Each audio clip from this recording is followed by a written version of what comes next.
Hi, Phil DeBella from Flashcast by PDB. Some of the upcoming Flashcasts that I want to record, and I'd love to hear some of your questions and personal views around, is personal brand versus company brand. I urge you to send in and use social media, Facebook. So Flashcast by PDB on Facebook is fantastic. Send in those questions because one of the up and coming Flashcast recordings will be about personal brand versus company brand. Hi, Philip DeBella, and you're listening to Flashcast by PDB.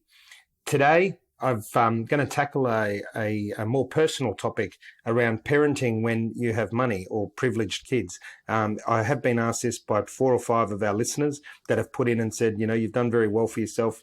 Your kids obviously are able to do things because, you've got a certain amount of wealth. How do you parent? And it's, this is something that obviously hopefully will help many people. And let me start out by saying it's not about a number. So wealth is not about a number. Wealth is not about how many millions you have or don't have.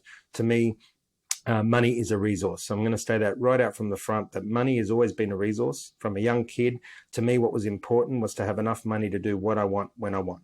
My parents were not wealthy. I'm a son of migrants. My dad used to earn $450 a week, but we never went without. We didn't get to go on extravagant holidays. A holiday to us once every couple of years was a few nights at the Gold Coast. Normally 20 people, with my uncles and aunties and cousins sleeping in a 2-bedroom apartment, but they were fun. Great times to us was going to the beach every week and spending time with people around us and enjoying life, eating good food, talking, all the rest of it. So let me say off the bat that money to me has always been a resource. And my goal when it comes to money has always been to have enough money to do what I want when I want. And of course, to different people, that will be a different number and mean different things. So I just wanted to put that out there to clarify. But let's talk about from my perspective. So of course, I've done very well for ourselves in terms of, our wealth, and that enables us to do what we want when we want. But I also have 2 children that I obviously want them to have all the opportunities in the world, but want them to be raised right. And the big thing that you'll find that people that have money do fear that kids will feel entitled and lack purpose. That is something that goes through my head, and as would many people, that they're going to feel entitled and lack purpose. So what I actually do is make sure that I communicate with my kids. So the number one thing you're going to hear me throughout this Flashcast is communication. I always talk about communication being common denominator of failure. I communicate to them that daddy and mum have done well and that their wealth is their wealth, not the wealth of the children, so that they're not entitled and that they need to have their own purpose. So right off the bat, it's all about making them understand that just because myself and my wife have done very well doesn't automatically mean that they're entitled. And it certainly means that they need to have a purpose. So in order to do that, we sit down with them and we let them set goals around personal, professional, and family. So personally, what do they want to do? Obviously professionally, it's school for them at the moment. So what goals are they going to set around school? And then in terms of family, what goals are they going to set for family? So we make sure that they're mapping out what their vision is in each area and how they're going to go about it. And this enables us to see what's going on in their head and to see if they feel entitled or whether they and if they lack purpose. So by drawing a plan up and having them have that plan, it does many things. It enables us to tackle that, the issue of making sure they don't feel entitled, and certainly allows us to see if they have purpose. And then what it does is it's a constant map for us to remind them of why, that they need to go to school and why they need to spend time family-wise and why they have to have aspirations for themselves. That's the things that we want to do. So there's 3 things that we do prioritize and make sure, myself and my wife, Jana, is that we don't give them everything they want. They need to be able to be told no. It's not about giving them everything that they want. We also, number 2, make sure that they need to work and of course that's around the house at the moment. So they put their own dishes away, they fix their own lunches, they have to put their own clothes in the dirty clothes basket, they have to help around the house. So we allow them to work. That's important. And 3, let them fail. If you had to pick the silver bullet, to me, it's about letting them fail. They can't understand happy times if they don't understand bad times. They need to understand that they're not always going to win. Winning all the time is not going to happen, and they need to know how to fail. So the 3 things, again, is we don't give them everything they want. We allow them to work, and we let them fail. We need to make sure that this is what people do. We don't believe in the whole stereotyping. We don't believe in this whole, it's my kids. Why shouldn't I give them everything? Because it makes me feel good. And that's something that I see a lot happen, is that people feel like they need to give their kids everything because they missed out. And let's face it, as parents, we want to give everything to our children, regardless of what our wealth status is. It's normal behavior that we want nothing but the best for our children. But sometimes when we're giving them everything of the best, we're actually doing more hurt.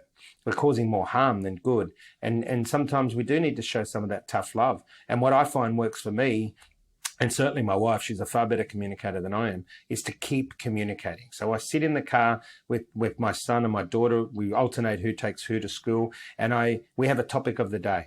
So I allow the kids to ask a question. They'll ask any question, from a personal question to a professional question to, a family-oriented question. And then we go about answering it and having a discussion.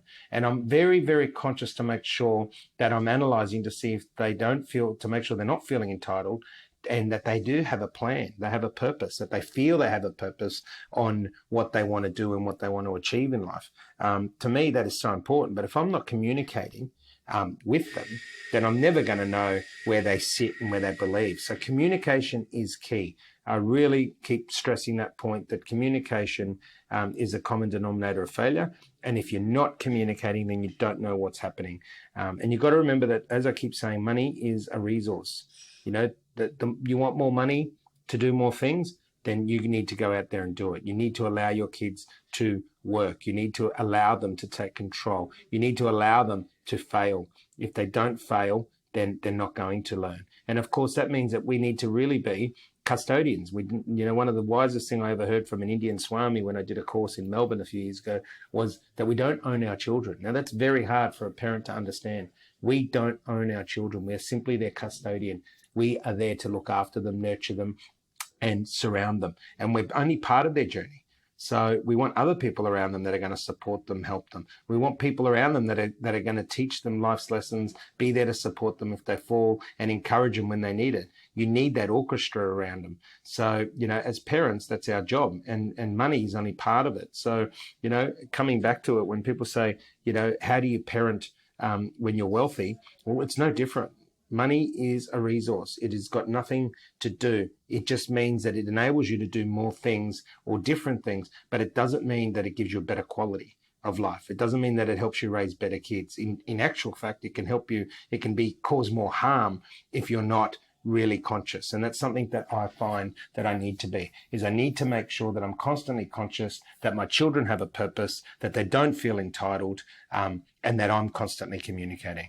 So a little bit different today. As we say, Flashcast by PDB, it's not just about business, it's about personal, it's about me having conversations and sharing my experience, sharing my thoughts. And I thank those listeners that sent in that topic, because I said it was the 3 or 4 people that sent that topic in and asked that question. I thank you. Keep them coming. Get on our social media.